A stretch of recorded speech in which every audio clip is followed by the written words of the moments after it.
going to give you a little bit of good news is that, if you're a public housing authority and nonprofits, you can actually, again, take advantage and try to get a very favorable property tax treatment. And Sherrod had already called your attention to the project performance where there was a line item just for property taxes for $42,000. Well, guess what? I think he can probably help you or help a lot of authorities as he did for Price Steel Place and other projects get a favorable property tax treatment. So I'm going to have him talk about it. But let me just sort of tell you a little bit about Sherrod. He's the founder and president of the Banks law firm. He has practiced all facets of public housing law since 1995, and is the immediate past chair of the American Bar Association Forum on Affordable Housing and Community Development Law. He has a particular emphasis on negotiating advantageous deals for PHAs, engaging in self-development, participating in mixed finance transaction and RAD transactions.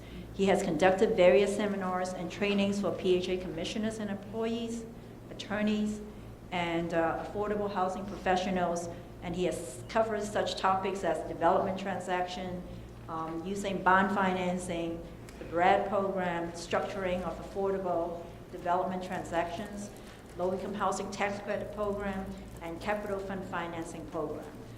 Other topics that he has presented include alternative funding for PHAs, smoke-free policies, Violence Against Women Act, legislative updates, Office of Inspector General audits, commissioners' duties and liabilities, and nonprofit and 501c3 organizations. So in other words, you can ask him anything, and he'll be able to answer.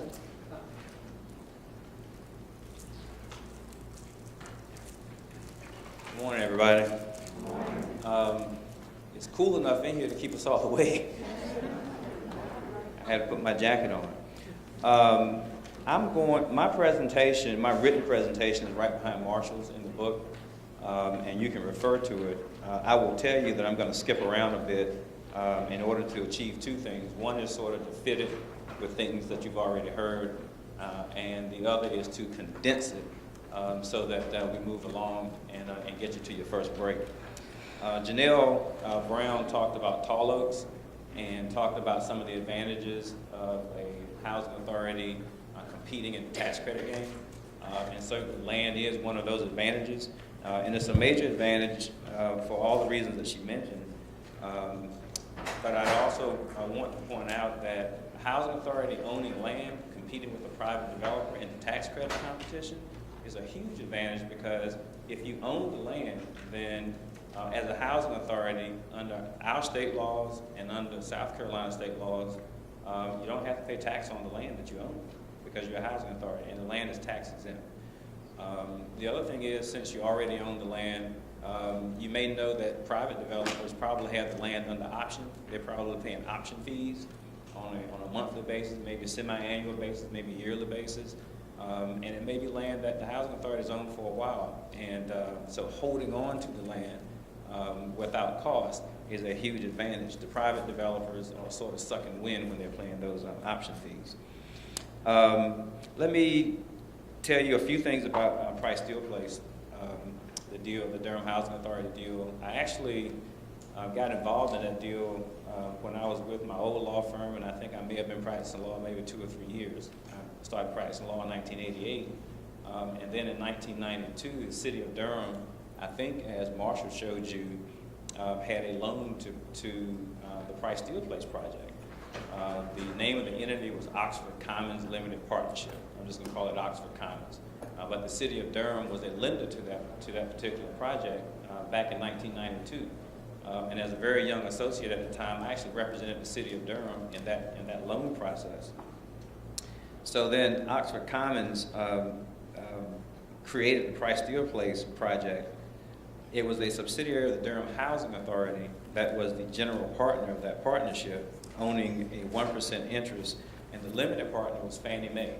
Now, some of you may know that you may already know in the tax credit game, you typically have, if it's a limited partnership, a general partner owning a minute ownership interest, and a limited partner owning like 99%, or if it's an LLC, you have a managing member owning a minute managing member interest, and the investor owning a super majority interest, like 99.99%. 25%. And that's because the tax credits really go to the LLC or to the partnership, and they flow through to the owners.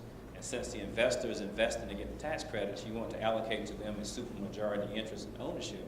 Doesn't mean they make the decisions. It does mean they get most of the tax credits. And that's how the structures come out that way. So in 1992, Oxford Commons Limited Partnership consisted of a Durham Housing Authority affiliate as the general partner and Fannie Mae as the limited partner. And then in the year 2006, which is about 14 years thereafter, Fannie Mae exited the partnership. Why? Because the tax credits earned off, as we like to call it. Fannie Mae had gotten all their tax credits, and so they exited the partnership. Now, if you already have some tax credit properties, and it's time for the investor to exit the partnership because the investor doesn't care to be in it anymore because they've already received all the tax credits they're going to get, that sets up an opportunity for you, if you're affiliated with the project, to now flip that project from being a for-profit entity, like a limited partnership is. You can flip it or convert it into a nonprofit entity. And if it's a nonprofit entity dedicated exclusively to providing affordable housing, guess what? Under the South Carolina laws and North Carolina laws, that entity now can apply for a tax exemption, and it would no longer have to pay property tax. Oxford Commons Limited Partnership, while Fannie Mae was still there, was a for-profit entity, and it had to pay a property tax back in the year 1992 all the way through 2006. But as soon as Fannie Mae left, there was an opportunity to convert it to a nonprofit and stop paying property tax. And that's exactly what we did in November of 2006 for Price Steel Place.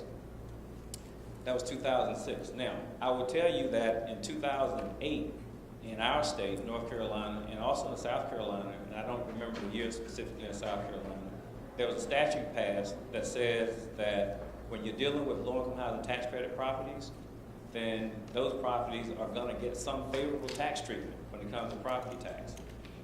You may or may not know that tax assessors in various counties are able to use various methods for valuing property. And of course, the more valuable a property is, the more the tax burden it carries. In other words, the tax bill is higher.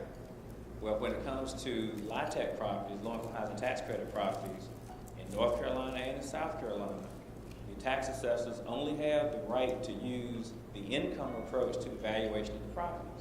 And if you only use the income approach to the valuation of the property that's already rent restricted, you see you have less income coming out, the value goes down, the property tax is lower. Okay?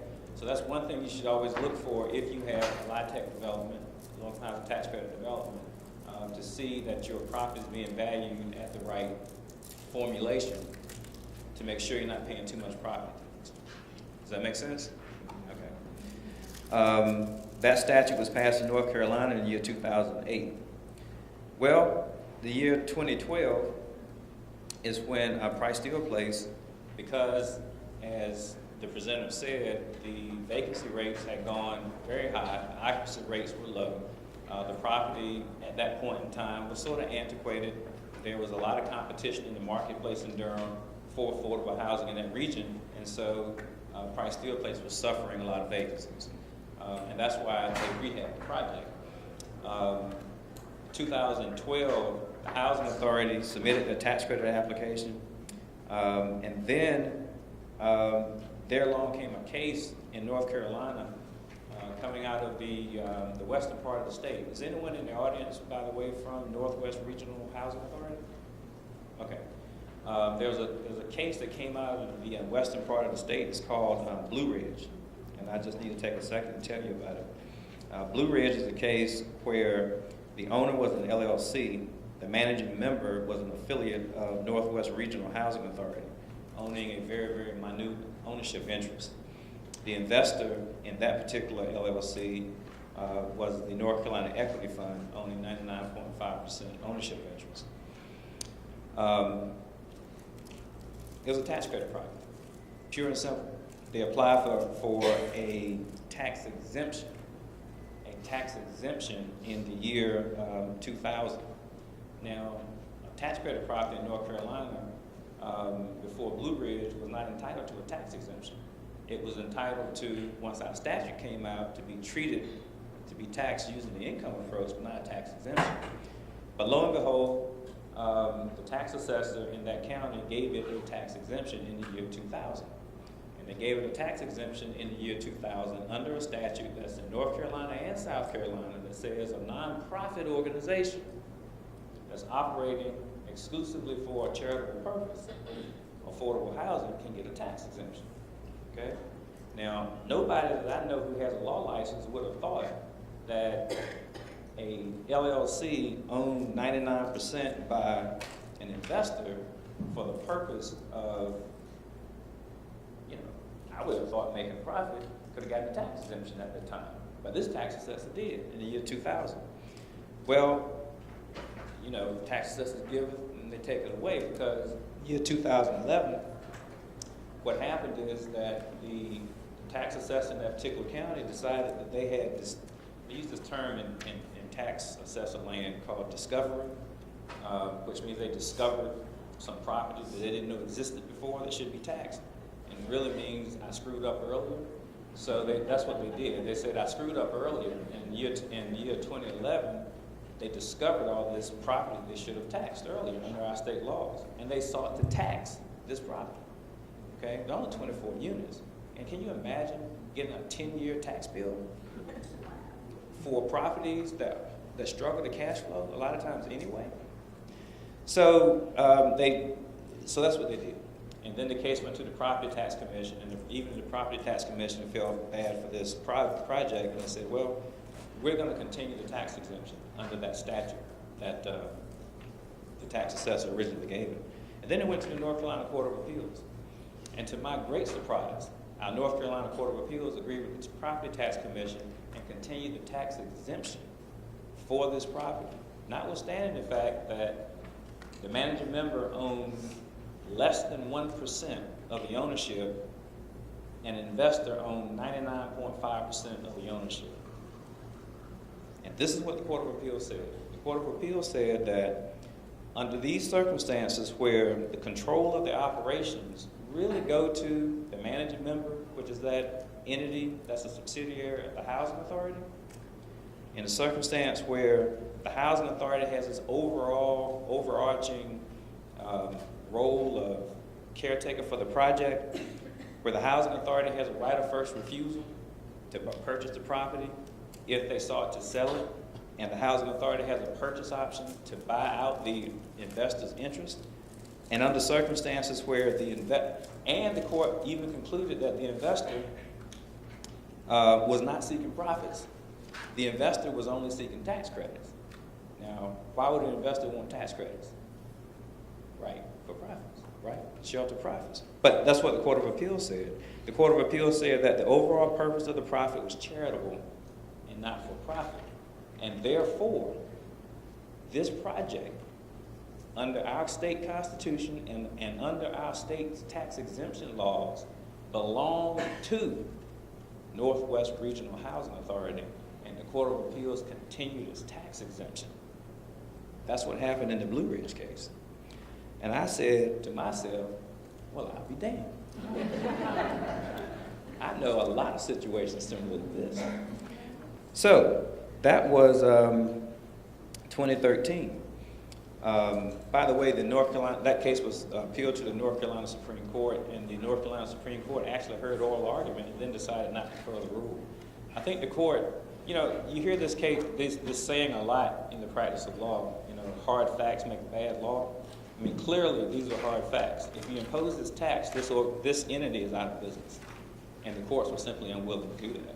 And so they found enough to understand that this is really part and parcel of the mission of the Northwest Regional Housing Authority, and they came out that way. So in any event, we closed on Price Steel Place, back to Price Steel Place in February, I believe, of 2014. Now, again, Price Steel Place was there much earlier, and now we're refinancing it to upgrade it, to place it back in service so it can compete with its neighbors. And then in, I guess, December 2014, we placed Price Steel Place in service. So Price Steel placed its place of service now in December 2014. Now in our state, it's January when you can apply for a tax exemption, okay? So guess what we did in January of this year, January 2015? Like a few days after placing Price Steel place back in service. We applied for a tax exemption. You know, we didn't apply under the statute that says if you're a LIHTC property, you can get the income approach treatment and the valuation is low and you will pay the $42,000 a year that was a Marshall slide. That's not what we applied for. We applied for a tax exemption. We don't want to pay any tax whatsoever. We want to save all of that $42,000 because that's going to drop to the bottom line, obviously, of Durham Housing Authority and its affiliates. And the exempt application simply was a fill in the blank, and I took Blue Ridge Housing, that case, and stapled it to the application and sent it to the tax assessor in Durham, and within 5 days, the tax exemption came back. And that's Price Steel Place from a tax perspective.